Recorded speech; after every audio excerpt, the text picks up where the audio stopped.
For today's video, tuturuan ko kayo paano magluto ng sutanghon soup. Ito lang naman yung kailangan nyo ihanda, karne ng baboy o karne ng manok. Lagyan ng sibuyas at saka bawang, carrots na rin, at gulay. Una, puputulin mo na ang connection yung dalawa sa ex mo. Bakit nagchat-chat pa kayo? Para kang tanga. Baka mahuli ka pa ng jowa mong mukhang si Ivana. Patay ka. Malawa, kung ang relasyon ninyo ay malamig na, ilagay mo lang sa mainit na kawali para babalik ang dati ninyong mainit na pagsasama. Hahaluin mo lang ng hahaluin yan hanggang makita mo ang halaga niya. Hirap kaya maghalo ng isang kamay lang, tsaka yung isa nakahawak pa sa camera. Uy!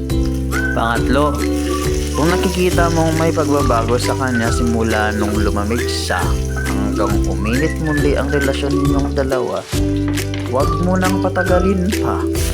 Isunod mo na ang mga pampalasa para hindi na siya maghanap ng iba. Haluin mo lang ng haluin. Ayusin mo yung paghalo. Yung talagang sure ka na didikit na siya sa'yo.